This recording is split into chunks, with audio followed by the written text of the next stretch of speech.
Hello and greetings to all the dear aspirant. This is Kuldeep Singh. Welcome back to Sociopedia, your own sociology discussion forum. So guys, हम लोगों के पास NCERT की 2 book complete हो गई थी और अभी हम लोग जो है अपनी 12th क्लास की NCERTs की तरफ बढ़ रहे हैं।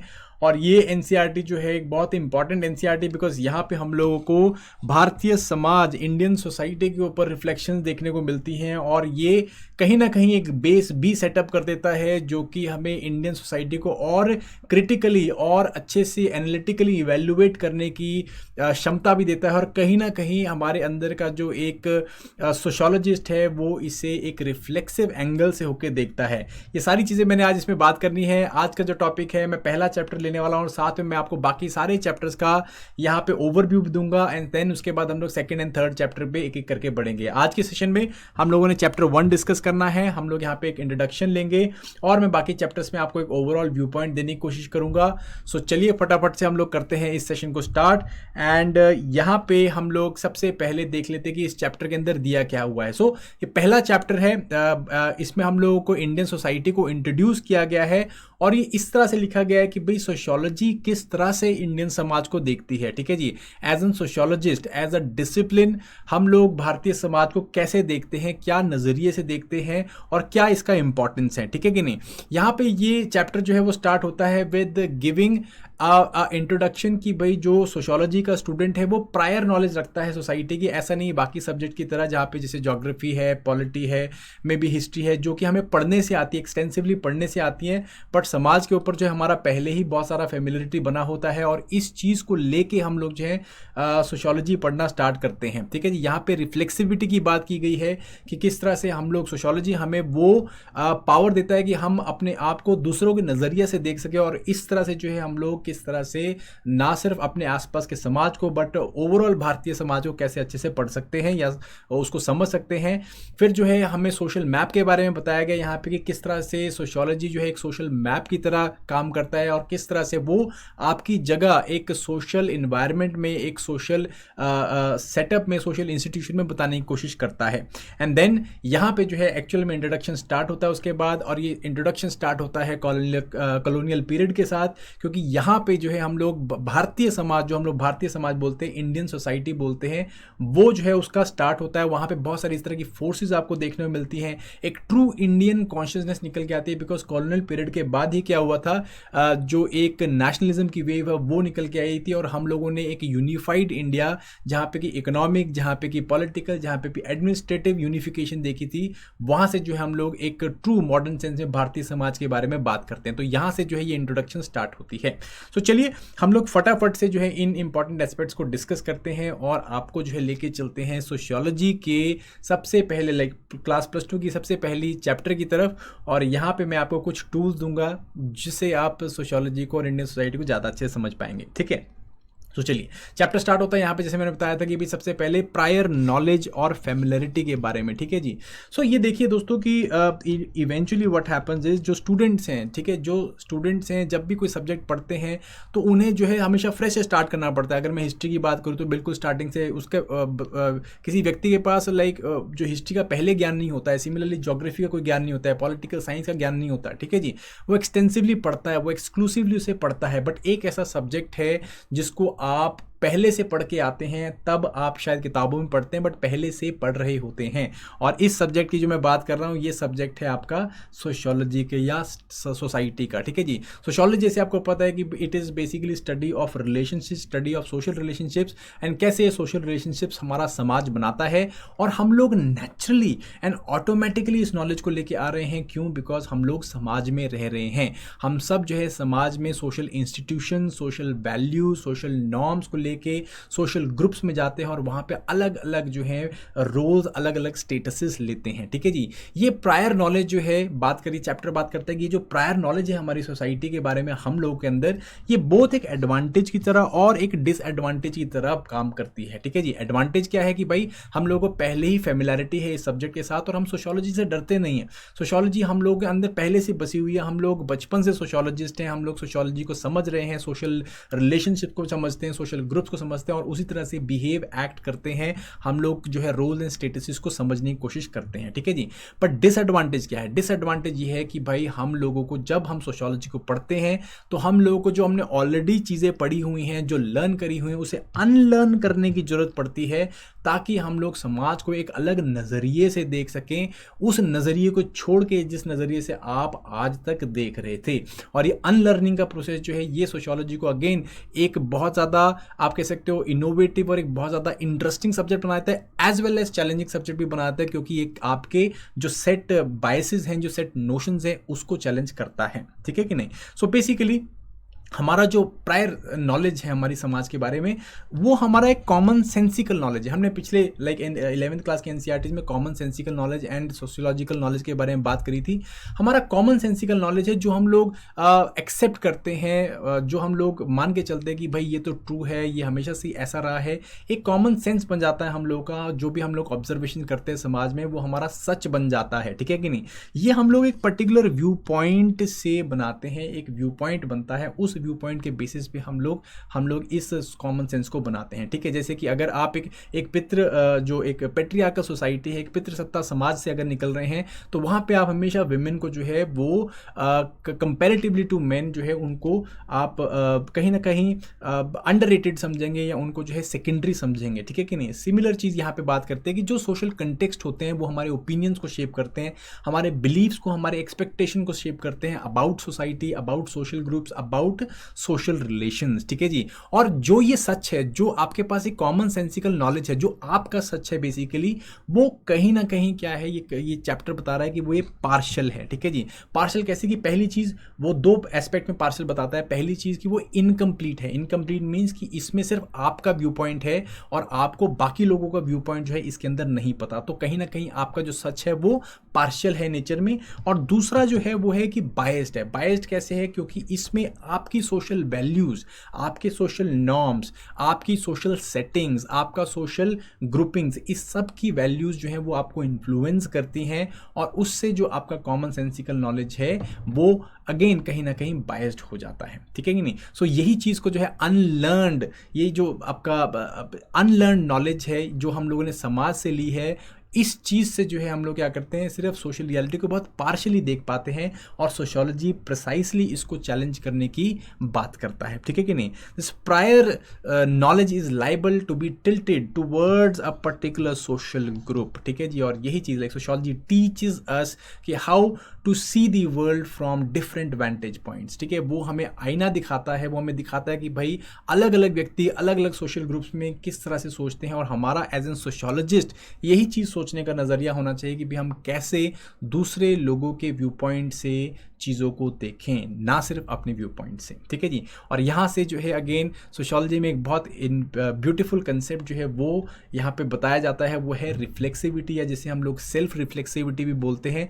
सेल्फ रिफ्लेक्सिविटी बेसिकली का मतलब है कि किस तरह से हम अपने आप को दूसरों के नज़रिए से देखते हैं, किस तरह से हम अपने आप को बाहर से देखते हैं, अंदर से नहीं। अंदर जो आपके वैल्यूज़ एंड नॉर्म्स हैं, जो आपने स्टेटस रोल रखे, जो आपकी कंडीशनिंग हुई है सोशल ग्रुप्स में, वो नहीं, आप बाहर से अपने आप को कैसे देखते हो, ना कि अंदर से। इसको हम लोग बोलते हैं सेल्फ रिफ्लेक्सिविटी, ठीक है जी। आप इस पिक्चर को देखिए, ठीक है जी। इसमें आप अपने आप को देख पा रहे हैं, बट ये जो आईना आप देखते हैं ये किसी और के नज़रिए से देखने की कोशिश करते हैं और वहाँ पे जो आपके सच हैं, जो आपकी वैल्यूज़ हैं, वो कई बारी जो है वो क्या होंगी, वो आपको डिफरेंट महसूस भी होंगी, डिफरेंट फील भी होंगी और शायद वो आपके लिए गलत भी, या आपको वो गलत भी महसूस हों, ठीक है जी। आप इसका एग्जांपल ले सकते हैं, जैसे कि अगर आप हम लोग कास्ट सिस्टम की बात करते हैं और इस बुक में बहुत ज़्यादा कास्ट सिस्टम के ऊपर बात की जाएगी, तो कास्ट सिस्टम में देखिए, कास्ट सिस्टम में आप अगर एक अपर कास्ट बैकग्राउंड से आ रहे हैं तो वहाँ पे आपके सोशल ग्रुप में शायद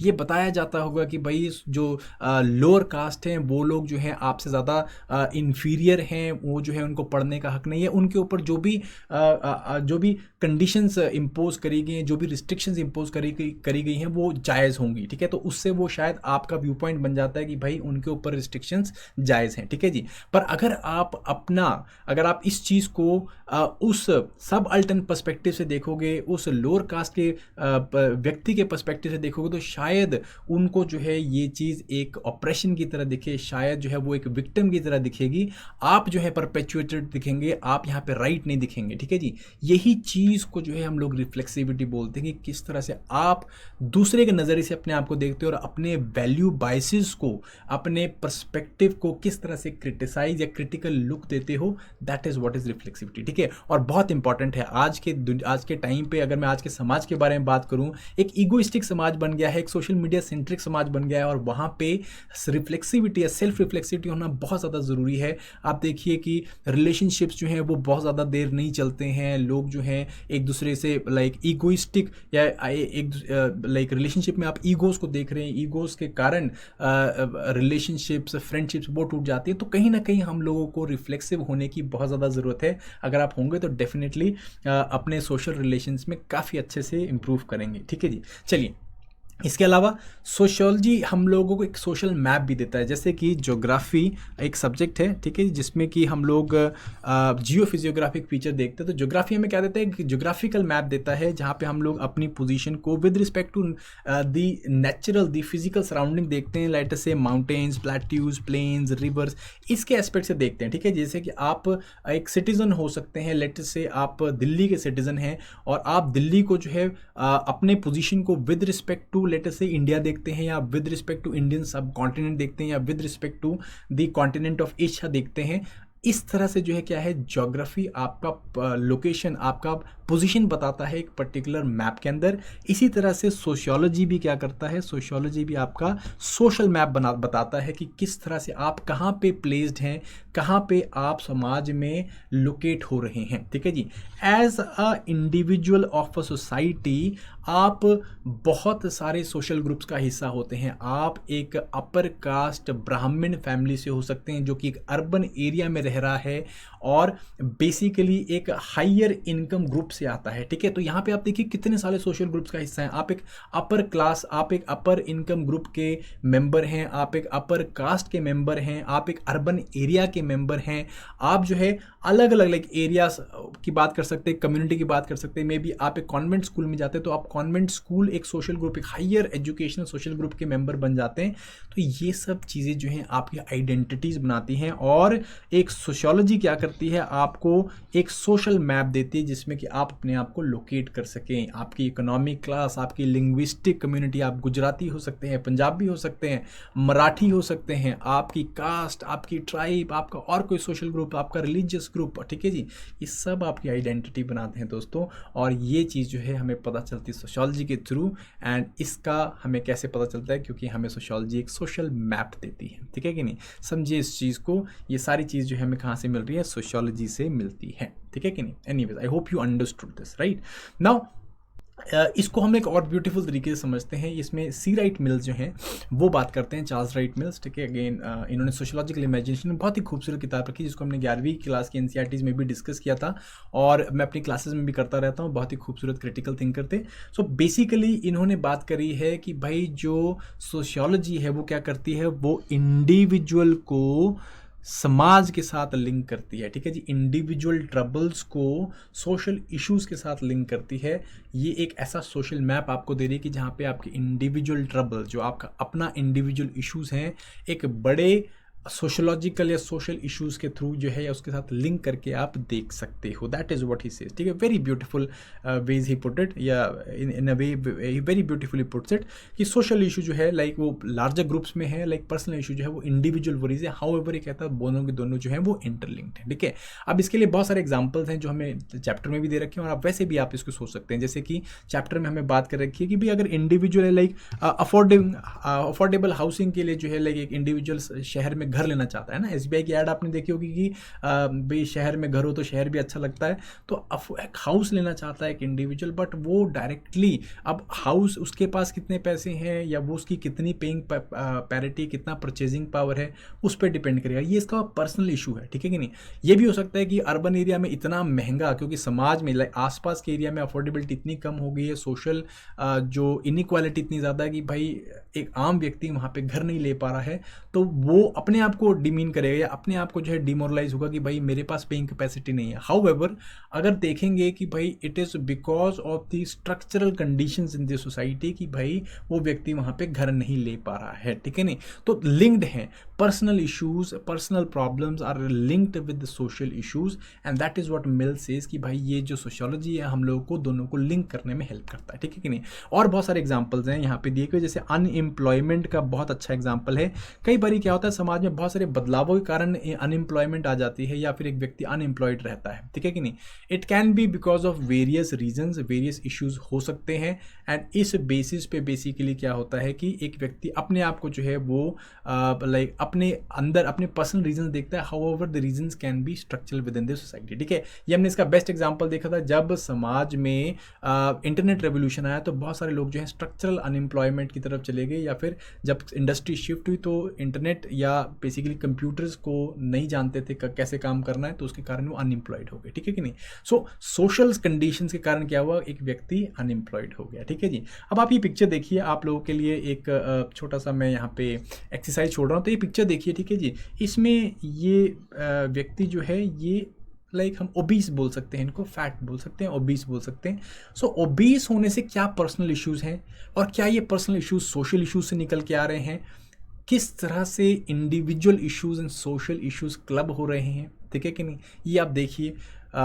ओबीस होने से डेफिनेटली लाइक बायोलॉजिकल इश्यूज हो सकते हैं, जैसे कि बहुत सारे डिजीज़ होने के चांसेस है। हाउएवर ये और ज़्यादा डिमीनिंग हो जाता है जब सोशल स्टिग्मा इसके साथ अटैच होता है, ठीक है। So try and understand is how personal troubles and issues जो हैं वो लिंक हो रहे हैं, एंड कमेंट सेक्शन में जरूर लिखिएगा हाउ यू एक्सप्लेन इट। अगर आप कमेंट्स में लिखेंगे I will be very happy कि भाई आप लोग इसको समझने की कोशिश कर रहे हैं, ठीक है। सिमिलरली मैंने आपको अनएम्प्लॉयमेंट का वो दिया कि भाई पर्सनल एस्पेक्ट में एंड पब्लिक इशू में कैसे देख सकते हैं। जैसे अनएम्प्लॉयमेंट कैसे फोकस की बात करेंगे तो भाई personal needs and problems and difficulties हो सकता है, ठीक है जी। अनएम्प्लॉयमेंट लाइक ये हमारा इशू है, and generally public issues like जब हम पब्लिक लेवल पे बात करते हैं तो this is something which is outside individual, ठीक है। जैसे अनएम्प्लॉयमेंट का कॉज की अगर मैं बात करें तो individual shortcoming can be the cause. जैसे मैंने अभी आपको कंप्यूटर रेवोल्यूशन के बारे में बताया कि भाई कंप्यूटर नहीं आता तो आपको या कंप्यूटर स्किल्स नहीं है, या अब मैं एआई स्किल्स की बात करूँ तो एआई स्किल्स नहीं है, तो उसके कारण क्या है कहीं ना कहीं इंडिविजुअल को जो है जॉब नहीं मिल रही, ठीक है। However it can B also भी बिकॉज ऑफ इंस्टीट्यूशनल अरेंजमेंट्स। ये भी हो सकता है कि भाई उस पर्टिकुलर सोसाइटी में कंप्यूटर जो एजुकेशन है, एआई एजुकेशन दी नहीं जाती। जैसे हम लोग अपने एजुकेशन सिस्टम के बारे में बात करते हैं, कहीं ना कहीं ये एजुकेशन सिस्टम क्या है, ये रॉट लर्निंग की तरफ लेके जाता है and industrial grade skill training वो नहीं देता है ना। Similarly it can be because of individual issues, जैसे कि lack of motivation, bad attitude, may be flawed character, all these things can be there. However it can be because of कि भाई company जो है वो इस तरह की स्ट्रैटेजीज अपना रही हैं, डाउन साइजिंग कर रही हैं, ऑटोमेशन कर रही हैं, आउटसोर्सिंग कर रही है, जिसके कारण नौकरियां जो है वो छूट रही हैं, ठीक है। इंडिविजुअल रेजोल्यूशन भी हो सकता है इसका, ठीक है जी। इंस्टीट्यूशनल रेजोल्यूशन भी हो सकता है इसका। इंडिविजुअल स्ट्रैटेजीज हो सकती हैं इसके, जैसे थेरेपी लेना, नए स्किल्स को एक्वायर करना। जो इंस्टीट्यूशनल स्ट्रैटेजीज हो सकती है कि भाई कंपनीज को मोटिवेट करिए कि वो मोर एंड मोर मेंबर्स लें, ठीक है कि नहीं, जैसे मेक इन इंडिया प्रोग्राम हम लोग लेके आए। सो दैट वे हम लोग क्या है इस तरह से देख सकते हैं।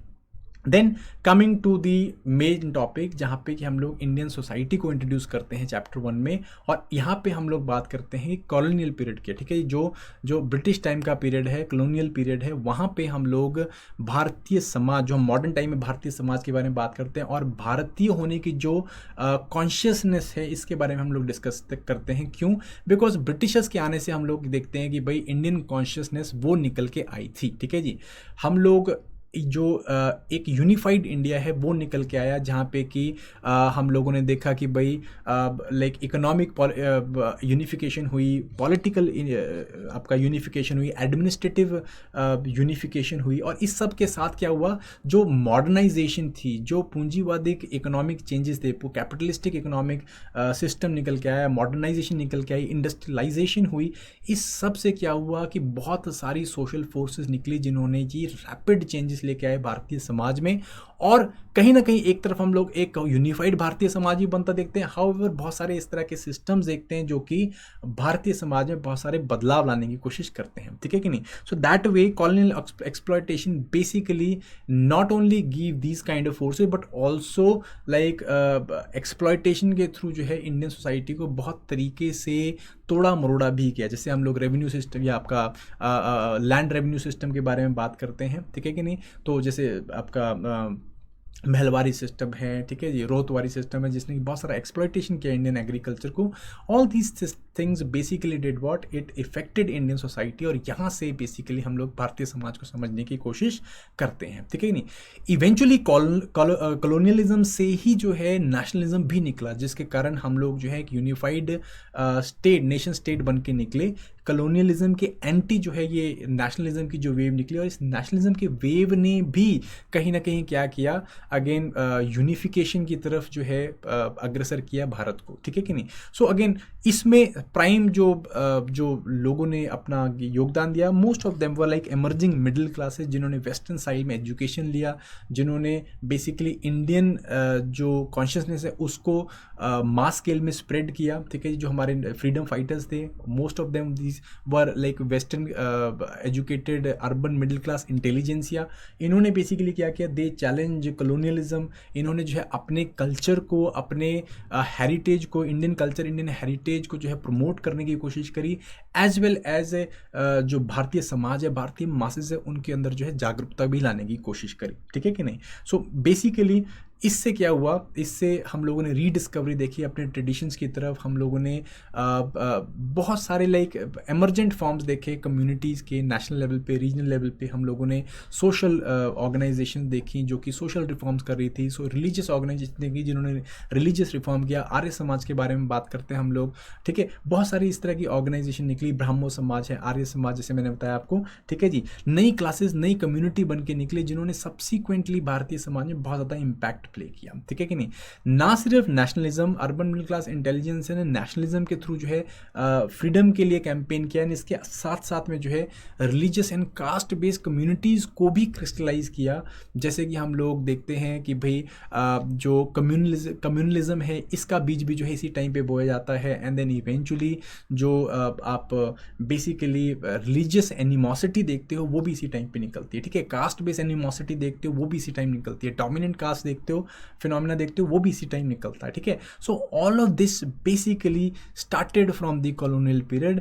एंड बेसिकली ये सारी बुक में हम लोगों को यही बात करी हुई है कि भाई किस तरह से हम भारतीय समाज में आने वाली ये चेंजेस और उसके कारण जो प्रेजेंट भारतीय समाज में जो इश्यूज चल रहे हैं, जो कॉम्प्लेक्सिटी चल रही हैं, उनको सोशोलॉजिकल वे में किस तरह समझेंगे rather than the common sensical way. So that is what we are going to do. And यहाँ के बाद जो है मैं आपको फटाफट से ओवरव्यू दे देता हूँ चैप्टर्स का।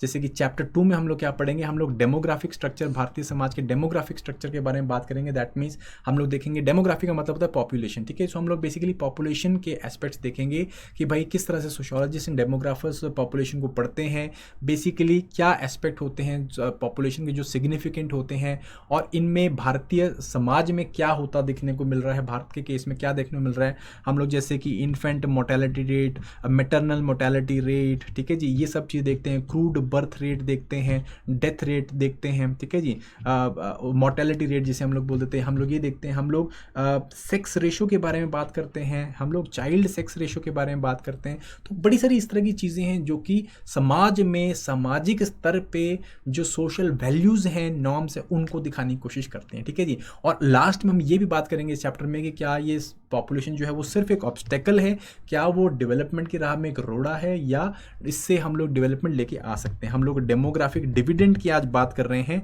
सो क्या पॉपुलेशन जो है वो डेमोग्राफिक डिविडेंड लेके आ सकता है, ठीक है जी। नेक्स्ट चैप्टर में, चैप्टर 3 में हम लोग सोशल इंस्टीट्यूशंस के कंटिन्यूटी एंड चेंज के बारे में बात करते हैं। हम लोग इंपॉर्टेंट सोशल इंस्टीट्यूशन लेते हैं हमारे समाज में, जो कि डेफिनेटली है कास्ट, ट्राइब एंड फैमिली, ठीक है जी। हम कास्ट एज एन इंस्टीट्यूशन के बारे में बात करते हैं, किस तरह से कास्ट जो है उसमें इंस्टीट्यूशन में एज ए चेंजेस देखने को मिले हैं। सेंचुरीज ओल्ड कास्ट सिस्टम आज किस तरह से देखने को मिल रहा है, क्या चेंजेस उसके अंदर आए हैं, क्या कास्ट बेस्ड कन्फ्लिक्ट्स अभी भी देखने को मिल रहे हैं, और किस तरह से इनके डायनेमिक्स चेंज हुए हैं। हम लोग ट्राइब्स के बारे में बात करेंगे, उसकी हिस्टोरिसिटी के बारे में बात करते हैं, उनके प्रेजेंट स्टेटस के बारे में बात करते हैं, किस तरह से ट्राइब जो हैं उन्होंने या उनका डेफिनेशन कैसे चेंज हुआ है, कौन सी कम्युनिटीज़ को हम लोग किस तरह से डिफाइन कर सकते हैं और वो खुद को किस तरह से डिफाइन करते हैं कंटेम्प्रेरी इंडिया में। एंड फाइनली हम लोग बात करेंगे family as an social institution की, जहाँ पे हम लोग देखते हैं कि भाई फैमिली के ऊपर बहुत ज़्यादा ट्रेमेंडस प्रेशर है ऑफ सोशल चेंज, बहुत रैपिड सोशल चेंज के कारण फैमिली के अंदर बहुत सारे चेंजेस निकल के आए हैं, उनके बारे में हम लोग बात करेंगे। From extended families to nuclear families, from nuclear families to new type of household जो हम लोग देखने को मिल रहे हैं, all those diverse form of families जो कि एग्जिस्ट कर रही हैं, उनमें क्या चेंजेस क्या इम्पैक्ट आए हैं वो सब हम देखेंगे।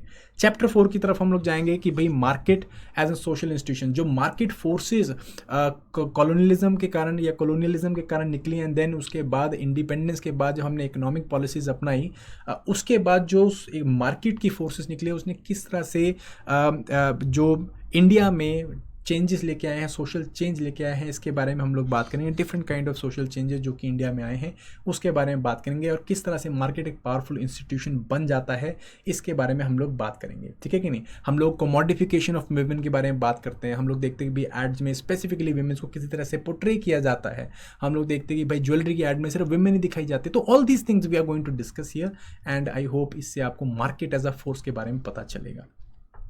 देन हम लोग बात करेंगे चैप्टर 5 में social inequality and inclusion exclusion के बारे में, ठीक है जी। और हम बात करेंगे इसको इनइक्वालिटी को और एक्सक्लूजन को in context of caste, tribe, gender and even differently abled, ठीक है जी। यहाँ पे बुक में डिसेबल्ड लिखा है but we now call them as differently abled.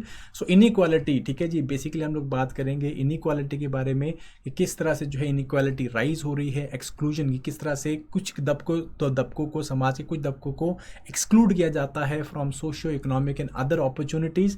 And इसमें हम लोग स्पेसिफिकली बात करेंगे कास्ट सिस्टम के ऊपर, बिकॉज कास्ट सिस्टम ये हिस्टोरिकली करता आया है, किस तरह से अलग अलग सक्सेसफुल या किस तरह से अलग अलग कास्ट की मूवमेंट्स आई जिन्होंने कि इस एक्सक्लूजन को कम करने या ख़त्म करने की कोशिश करी है। हम लोग ट्राइबल मूवमेंट्स के बारे में बात करेंगे, कैसे ट्राइबल मूवमेंट जो हैं इस इनइक्वालिटी और एक्सक्लूजन को ख़त्म करने की कोशिश करते हैं और कैसे ट्राइबल आइडेंटिटीज़ अपने आप को रीअसर्ट कर रही हैं। हम लोग ये भी बात करेंगे जेंडर और डिसेबल्ड या डिफरेंटली एबल्ड के कंटेक्स्ट में भी हम इन्हीं इनइक्वालिटी एंड एक्सक्लूजन के बारे में बात करेंगे। क्या हमारी सोसाइटी रिस्पॉन्सिव है डिफरेंटली एबल्ड की नीड्स की तरफ, क्या अभी भी उन लोगों को इनइक्वालिटी एक्सक्लूजन झेलना पड़ता है। एंड विमेन मूवमेंट जो लेटेस्ट 70s के बाद विमेन मूवमेंट, जो विमेन ने एम्पावरमेंट एंड विमेन में जो इक्वालिटी की जो मूवमेंट चली है, क्या उससे हमारे समाज में, हमारे सामाजिक संस्थान, सोशल इंस्टीट्यूशंस में किस तरह के बदलाव आए हैं, इसके बारे में बात करेंगे। एंड लास्ट चैप्टर 6 होगा हम लोगों का, जहाँ पे हम बात करेंगे कल्चरल डाइवर्सिटी की। हम लोग बात करते हैं कि भाई हमारा जो समाज है वो बहुत ज़्यादा डाइवर्सिटी से भरा हुआ है, यूनिटी इन डाइवर्सिटी हम लोग जो है कंसेप्ट पढ़ते हैं यहाँ पे, बट हम उसको प्रॉब्लमाइज करने की कोशिश करेंगे, हम लोग उसे कम्प्लेक्स, उसके अंदर कम्प्लेक्सिटी ऐड करने की कोशिश करेंगे। हम लोग देखेंगे उसको व्यू पॉइंट, किस व्यू पॉइंट से, कम्युनल कन्फ्लिक्ट से, लिंग्विस्टिक शॉविनिज्म, कास्टिज्म के व्यू पॉइंट देखने की कोशिश करेंगे। हम देखेंगे कि यूनिटी इन डाइवर्सिटी में किस तरह की किस तरह की डिविसिव फोर्सेस काम कर रही हैं, किस तरह के प्रेशर्स काम कर रहे हैं और इस प्रेशर से हमारा जो नेशन है इसका कलेक्टिव फ्यूचर कैसा देखने को मिलता है, क्यों हमारे जो कॉमन एक हमारे नेशन के कॉमन फ्यूचर के अंदर क्यों माइनॉरिटीज़ का इनसिक्योर ना फील करना ज़रूरी है, इस सब चीज़ों के बारे में बात करना है guys. So this is the whole schema that we are going to cover in the next few videos. I hope आप लोग जो है इसके साथ जुड़े रहेंगे and sorry for the delay, जो मैं के वीडियोज़ में थोड़ा सा डिले हो गया, but I am back and I am going to continue these classes. So thank you very much for this session. If you like this session, comment section में जरूर लिखना कि भाई what all do you want और what other areas do you want me to cover. And बने रहिए, जो exercise मैंने दिया उसे करके कमेंट सेक्शन में जरूर लिखिएगा। I will see you next time. Bye bye, all the best, take care.